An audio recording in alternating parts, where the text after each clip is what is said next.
Today's video is sponsored by Squarespace. In the depths of our collective imagination lies a creature that has captivated us for centuries. Its presence haunts our dreams and fuels our fears, a being that embodies both awe and terror.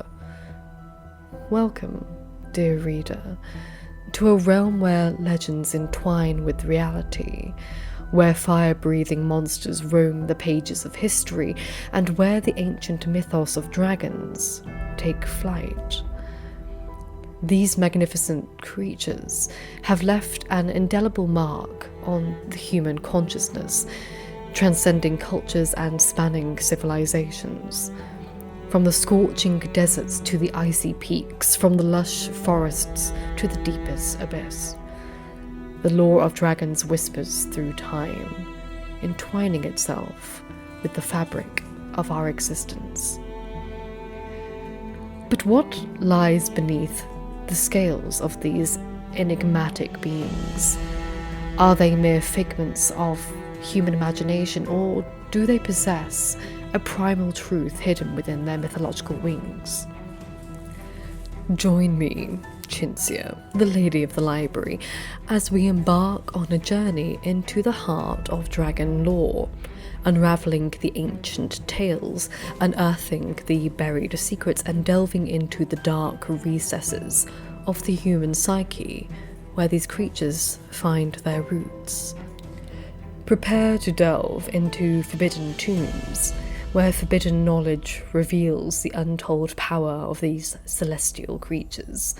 From the wise and benevolent dragons of the east to the ferocious and malevolent beasts of the west, we will traverse the rich tapestry of dragon mythology, exploring the parallels and divergences that make each culture's interpretation truly unique. As we unlock the ancient grimoires of dragonology, we will summon forgotten wisdom, resurrect the whispers of old, and dance with the primal forces that shaped these awe-inspiring creatures. So, gather your courage, my intrepid companions, for we are about to embark on a voyage through the realms of dragon mythology. The tales we will uncover shall ignite your imagination, send shivers down your spine, and awaken a primal fascination that slumbers deep within your soul.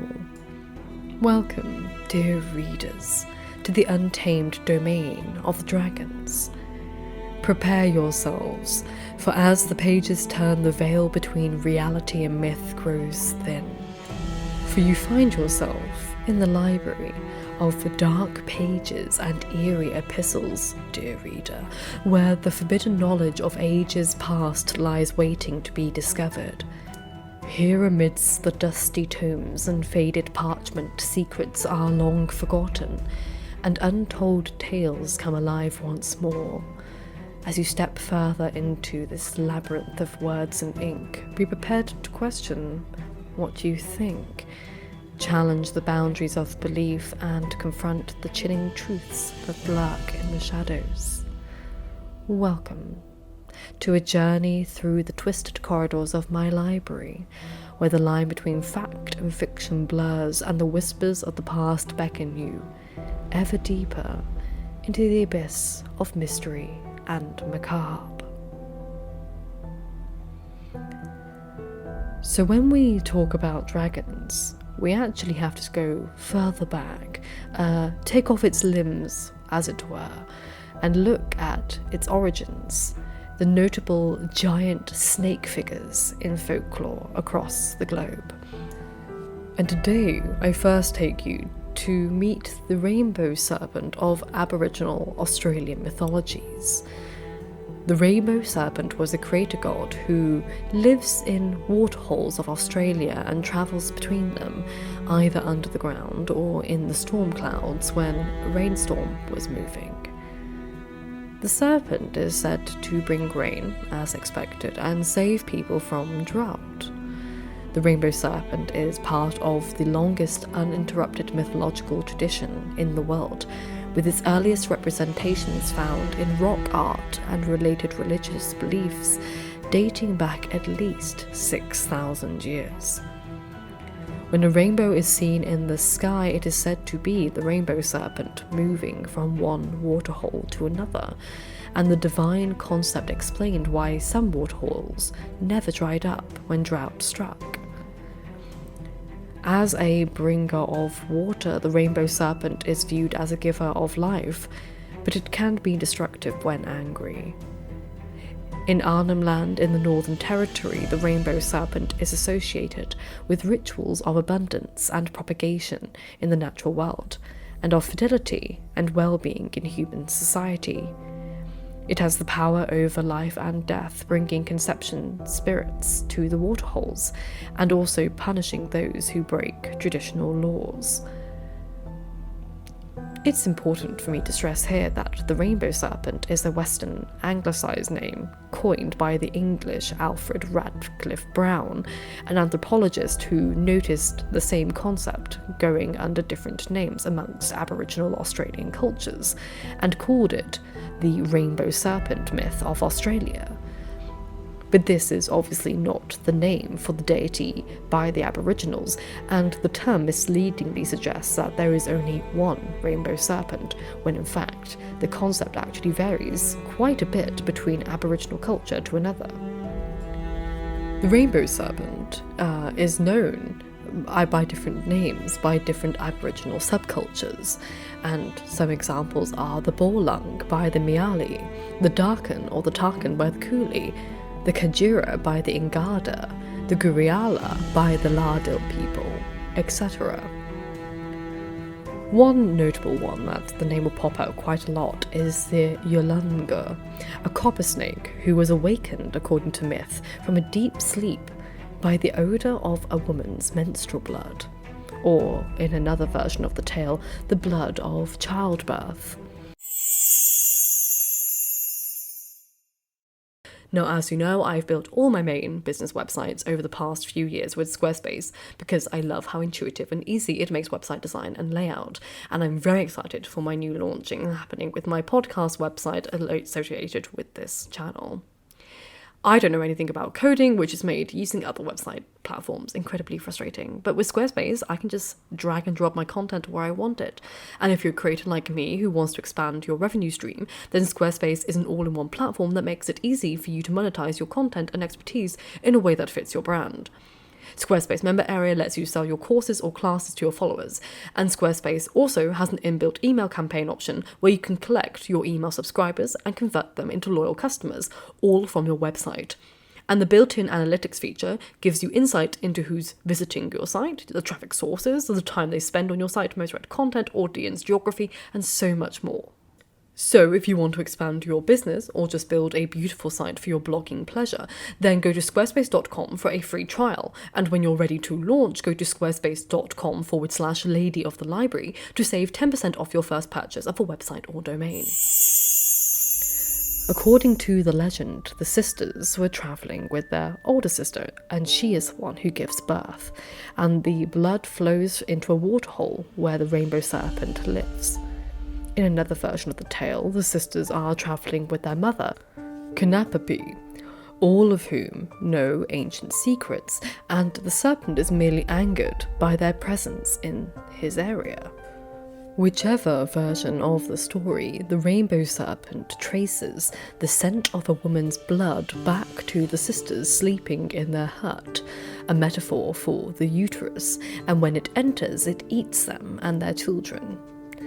However, the rainbow serpent regurgitates them, either because it is told to do so by other snakes at a snake meeting, or after being bitten by an ant. In Australian Aboriginal ceremonies, the vomiting symbolises boys entering manhood, and this vomiting creates Arnhem Land. From this point onwards, the serpent speaks in their voices and teaches sacred rituals to the people living there. The myth of the Wawalag sisters highlights female menstruation process, and the story established the Kanapapi blood ritual of the goddess, in which the Indigenous Australians allegorically recreate the rainbow serpent eating the Wawalag sisters through dance and pantomime, often regarded by many as a fertility ritual. It's not hard to see where the rainbow serpent myth may have evolved. Australia is known for its giant monstrous creatures, and pythons are one of them. The largest known snake from Australia is the Liasis dubinala, and though the only known specimen was found in the Bluff Downs in northeastern Queensland, and it is a Pliocene, in age, it's about 4.5 million years old. It was estimated to be around 9 meters in length, which is just shy of 30 feet long. Then another fossil genus, which was called appropriately the Yalunga, was predicted to be around 6 meters long, which is 19 feet. I know, just a baby. And 300 milliliters thick, and this dated back to the Savalian and Miocene age, which was around 13.8 to 11.6 million years ago. But don't worry, we still have the Australian scrub python alive and well today, which is their largest and longest snake, capable of attaining lengths of over 26 feet and weighing more than 50 pounds.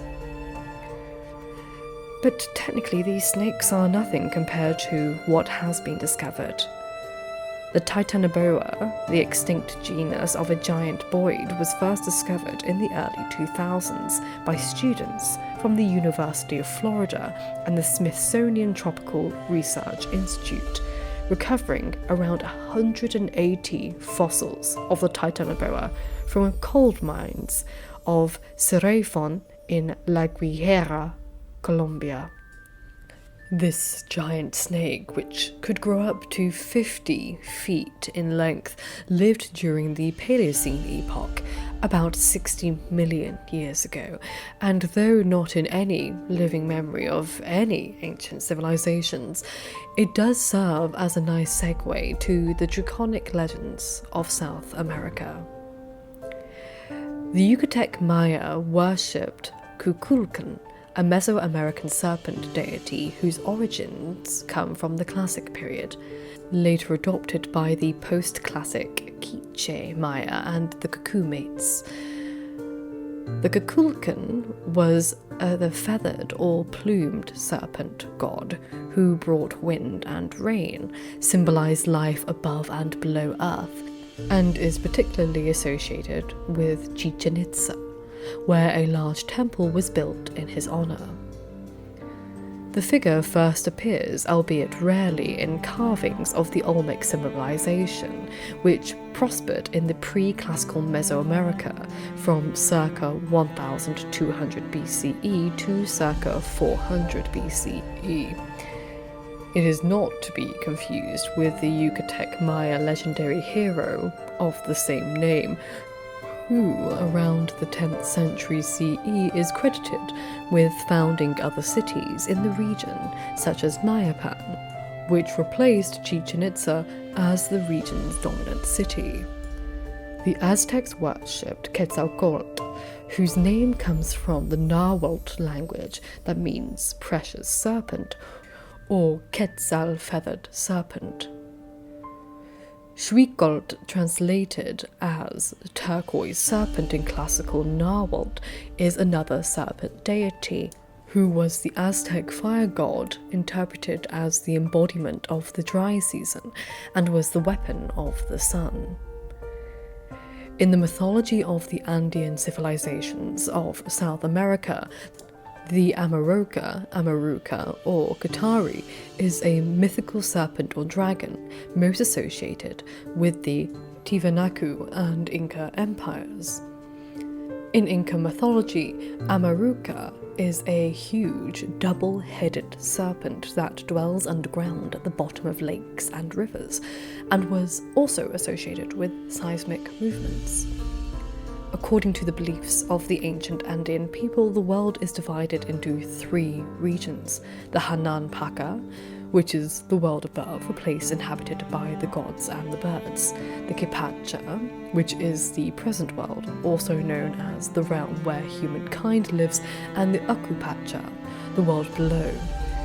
the underground realm of the dead, and that is where the Amaroka lived. So when did giant snakes start sprouting legs and becoming dragons? Well, the first dragon myths appear in the legends of the Mesopotamian godmother and primordial goddess of the sea, Tiamat. No iconography exists of her from ancient Mesopotamia, but in later periods she is depicted as a female serpent or dragon, which is likely based on the vague descriptions of her in the Enuma Elish, which draws on the earlier Sumerian goddess Namu and Inanna to create the goddess of chaos. According to the Enuma Elish, which probably dates to or before the 2nd century BCE, but the earliest version we have comes from the 7th century BCE, details how the world was created, and in the beginning there was only one mass of water, but until it was divided into fresh water and salt water, and the god Apsu was the god of fresh water whilst Tiamat was the goddess of salt water, and from their union became younger gods. The younger gods were boisterous and irritating to say the least, so Apsu conferred with his vizier Mumu as to what to do. Mumu wasn't a super nanny, so he naturally suggested that he kill the younger gods and his children, and despite Tiamat's pleas, Apsu agreed. So in a panic, Tiamat went to Ea, also known as Enki, to tell him about the plot. And Enki does what all wise beings would do. He puts Apsu to sleep, and then kills him, and then imprisons Mumu. This is actually a very long and intricate myth, and I'm summarising it for the sake of this recording, but naturally, Tiamat gets the blame for Apsu's death from their children, not the younger children, but their older children. And the older children ask Tiamat to go to war with the younger children, to which she agrees. And that's when she gives birth to 11 monsters, which she then takes to war against her younger children.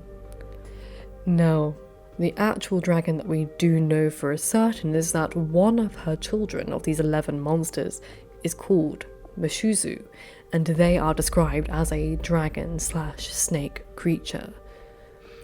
Naturally, the younger gods start struggling in a war against the monsters until they get the help from the chief god of the city of Babylon, Marduk, who, armed with a magical mace and club and a mighty bow and lightning, kills Tiamat by smashing her skull with the mace and then splitting her into two with one of his arrows. So, there's no certainty as to whether or not Tiamat is the one that's depicted as a dragon or serpent, as historians go back and forth with the illustrations and depictions that we have and argue whether or not this dragon is Tiamat. But what we do know is that she is described as having given birth to a dragon. And in the Enuma Elish, her physical description includes that she has a tail, a thigh, lower parts which shake together, a belly, an udder, ribs, a neck, a head, a skull, eyes, nostrils, a mouth, and lips. She has insides, possibly entrails, a heart, arteries, and blood. And also from the Mesopotamians we have Ninazu and his son Ningishzida, the Mesopotamian gods of the underworld of Sumerian origin who were also associated with snakes.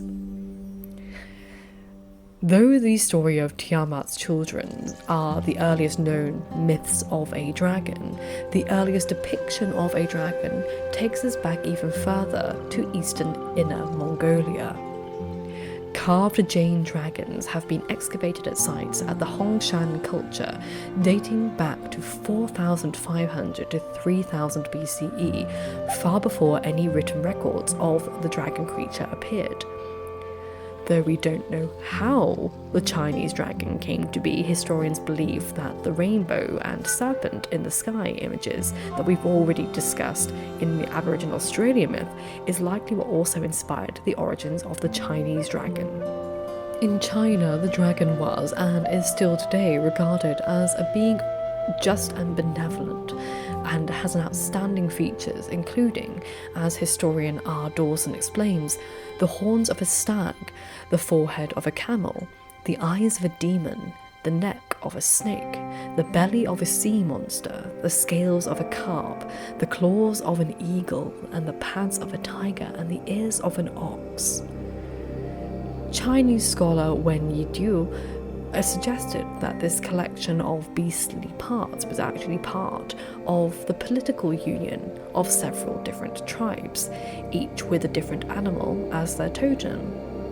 The dragon was, therefore, they argue, a symbolic representation of the assimilation of these tribes into a single nation. And though this is an interesting hypothesis, it doesn't explain the appearance of dragons long before any such political associations existed in early Chinese communities. Dragon myths in China don't appear for thousands of years after the earliest artistic depictions of them, which makes their origin story a complete mystery. Though one of the earliest and most significant myths of a dragon is that of the dragon that helped the ruler, Yu the Great, circa 2070 BCE. You see, the dragon helped manage the floodwaters that were devastating his kingdom. Much like everywhere else, dragons in China were seen as the bringers of strong winds, hailstorms, thunder, lightning, and tornadoes, and ancient farmers saw them as lucky symbols for bringers of rain to their crops. Whilst we're in the East, we might as well have a look at one of the oldest texts in the world, the Rig Veda, dating to around 1500 BCE, and from that we meet the great dragon Vritra, also known as Ahi, of Vedic religion. The dragon Vritra was the embodiment of evil and an asura, a being of Indic religion said to be power-seeking demons. And in Buddhist contexts, they are translated as titans, demigods, or even anti-gods. In an interesting departure from the dragon imagery that we've already discussed, Vritra was the personification of drought and kept the waters of the world captive until he was slain by Indra. Compared to all the other dragons that we've discussed to this point, this is the first truly malevolent dragon that we've come across. Sure, they may do naughty things like eat menstruating women, but they aren't discussed as a creature that a hero should go up against. But this is where we start to see an evolution of dragons from godly deities to monsters to be destroyed. We see this transition most poignantly in ancient Greece, though we don't always get creatures called dragons. The most notable is the monstrous serpentine giant, and one of the deadliest creatures in Greek mythology, Typhon, the son of Gaia and Tartarus, who attempts to overthrow Zeus for the supremacy of the cosmos. According to Hesiod, Typhon was a terrible, outrageous and lawless, immensely powerful creature, and on his shoulders were 100 snakeheads that emitted fire and every kind of noise. Quote, "Strength was with his hands in all that he did, and the feet of the strong god were untiring. From his shoulders grew 100 heads of a snake, a fearful dragon with dark flickering tongues, and from under the brows of his eyes in his marvellous heads flashed fire, and the fire burned from his heads as he glared. And there were voices, all in his dreadful heads, which uttered every kind of sound unspeakable. For at one time they made sounds such as the gods understood, but at another the noise of a bull bellowing aloud in a proud ungovernable fury, and at another the sound of a lion, relentless of heart, and at another sounds like whelps, wonderful to hear, and again at another he would hiss, so that the high mountains re-echoed." In Greek myth, we also have the Hydra, the creature with multiple snake-like heads that walks on all fours, very much like a dragon of sorts that must be defeated by Heracles. Compared to the other dragons we've come across, this beast is a much later creation, with the oldest extant Hydra narrative appearing in Hesiod's Theogony, and the oldest images of the monster are found on a pair of bronze fibulae, dating circa 700 BCE. Much like the Hydra, we have the Hesperian dragon, a 100-headed serpent named Ladon, tasked with guarding the golden apples of Hesperides and tormenting the heaven-tearing titan Atlas, which poor Heracles also has to face when trying to get the golden apples as part of his trials. Similarly, we have the Python, the monstrous dragon serpent set by Gaia to guard the sacred oracle of Delphi, which in the Homeric hymn of Apollo is equated with Echidna, a half-woman, half-serpent dracana, also known as the mother of all monsters. The Cetus aethiopius, also known as the Ethiopian monster, is similarly a dragon monster of sorts. The sea monster is often painted on vases like a dragon, and we know of it from the myth of Perseus, who kills the monster to save Andromeda on his way back from having beheaded Medusa. Another one of Poseidon's sea monster and dragon children is the Trojan monster, the Trojan Cetus, which was sent as a plague to Troy as punishment for King Laomedon's refusal to pay him for building the city's walls. Like the Perseus myth, a woman is also chained to the rocks in front of the monster, only this time she is not Andromeda, but Hesione, and she is saved by Heracles, who, yes, cannot get a break from these monsters. Then we have the Ismenian dragon, a giant serpent which guarded the sacred spring of Ares near Thebes. When Cadmus arrives with the intention of founding the city of Thebes, he first has to slay the dragon. The goddess Athena instructs him to sow the dragon's teeth, producing a crop of fully grown armed warriors called the Sparti, and 5 of the surviving ones became the ancestral lords of Thebes. Ares later avenged his draconic son's death by transforming Cadmus and his wife Harmonia into serpents. This myth overlaps with the dragon in Jason and the Argonauts. The Cochlean dragon, who, according to one vase painting, actually successfully devours and disgorges Jason, but in most tales is actually slain by Jason or Medea. The myths like to repeat themselves and confuse us all, and much like the Cadmus myth, it's inserted here. The monster's teeth were harvested by King Aeetes for their magical properties, and Jason is made to sow them in a field sacred of Ares, with a plough drawn by fire-breathing bulls. When they were seeded, a tribe of warlike men, the Sparti sprung from the earth full grown, and they attack one another, with only a few remaining. This actually also foreshadows Medea's ending to the myth, where she rides off on the back of a dragon after murdering her children. Though again, interestingly enough, most of the artwork that depicts Medea driving off with a dragon-pulled chariot actually depict large snakes pulling her away. Though more of a giant serpent than an actual dragon, we also have to discuss Apophis, or Apep, of Egypt, the demon of chaos, who had the form of a giant serpent and was the foe of the sun god Ra. They symbolized everything outside of the ordered cosmos. According to the ancient Egyptians, the sun god Ra had a great barge which sailed through the sky from dawn to dusk and then descended into the underworld. As it sailed through the darkness, it was attacked by Apep, who sought to kill Ra and prevent sunrise. I know, a very dramatic daily nighttime routine for poor Ra. Apep didn't have a formal cult which worshipped him, and he was still a figure within the stories, very much like the Greek god Hades.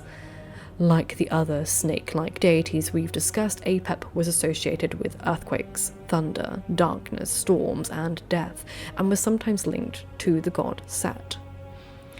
As Joshua J. Mark details, Apep first appears by name in texts from the Middle Kingdom, circa 2040 to 1782 BCE, and is acknowledged as a dangerous force through the late period of ancient Egypt around 525 to 332 BCE, and especially on the Ptolemaic period, as 323 to 30 BCE, and Roman Egypt. Most of the texts which mention him come from the New Kingdom, circa 1570 to 1069 BCE, including the one that is known as the Book of Overthrowing Apophis, which contains the ritual and spells for defeating and destroying the serpent.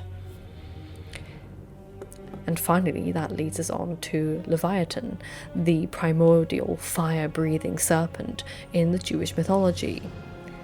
According to Psalm 74:14, Leviathan was a multi-headed snake killed by the archangels and given to the starving Hebrew people in the wilderness. When Christianity took over the Old Testament, Leviathan received a name change to Leviathan, and its symbolism changed from the enemy of Israel to another symbol of the devil. In Catholicism, Leviathan is the name of sin and envy, and outside the religion, Leviathan is synonymous with large sea creatures, particularly whales. But the biblical references to Leviathan appear to have evolved from the Canaanite Baal cycle, involving a confrontation between Hadad, Baal, and a seven-headed sea monster named Lotan. So if you thought the dragon iconography was already overlapping across the world, this is where it gets very juicy and almost intertextually inbred. The Canaanite Baal cycle is part of a Ugaritic poem, Ugaritic being a northwest Semitic language and had connections with the Hittite Empire. Baal-Hadad originated in Mesopotamia under the names Adad in the north and Iska in the south. Baal-Hadad is referenced as early as the time of the Akkadian Empire, 2334 to 2218 BCE, but became more popular after the fall of the third dynasty of Ur, 2047 to 1750 BCE, during the First Babylonian Empire, circa 1894 to 1595 BCE. Lotan, the vicious serpent with 7 heads who, once defeated, was condemned to inhabit the cosmic sea, seems to have parallels with the serpent Temtum, represented in Syrian seals of the 18th and 16th century BCE. The connection between the biblical Leviathan and the Canaanite Lotan comes in the passages. Isaiah makes reference to Leviathan in a prophetic passage depicting the future victory of God over his foes. Quote, "In that day Yahweh and his hard and great and strong sword will punish Leviathan, the fleeing serpent, Leviathan, the twisting serpent, and he will slay the dragon that is in the sea." But earlier in the tablets of the Canaanite Ras Shamma, we see the following description of Lotan as, "When thou hast smitten Lotan, the fleeing serpent, and hast put an end to the tortuous serpent, the mighty one with 7 heads. Now we also can't forget Humbaba, originally also known as Huwawa, the Mesopotamian creature often portrayed as the anthropomorphic figure comparable to an ogre, giant, or demon. In the Epic of Gilgamesh dating circa 2150 BCE to 1400 BCE, Enkidu and Gilgamesh go to slay Humbaba, who is described as having scale-like skin, horns, a serpent's tail, and the ability to breathe fire. Very dragon-like qualities. If we look at most of these myths together, the myth of Hadad defeating Lotan, Indra killing Vritra, Zeus against Typhon, Yahweh defeating Leviathan, Marduk defeating Tiamat, these are all examples of what is known as Chaos Kampf, a struggle against chaos, a motif ubiquitous in myth and legend, depicting a battle of a heroic deity with a chaos monster, always, usually, and very often, the shape of a serpent or dragon. And it is from these later origin stories of destruction of deities over evil that we actually evolve our current understanding of dragons, these legendary dragons that hoard gold and steal princesses, from stories such as Gawain and the Green Knight to Beowulf, the Poetic Edda, George and the Dragon, all the way down to Smaug in The Hobbit, the dragons of the Earthsea, Discworld, and the Song of Ice and Fire series. As our time in the realm of dragons draws to a close, we must bid farewell to these mesmerising creatures of myth and legend. But fear not, dear reader, for the tales we have unearthed shall forever echo in our hearts and minds.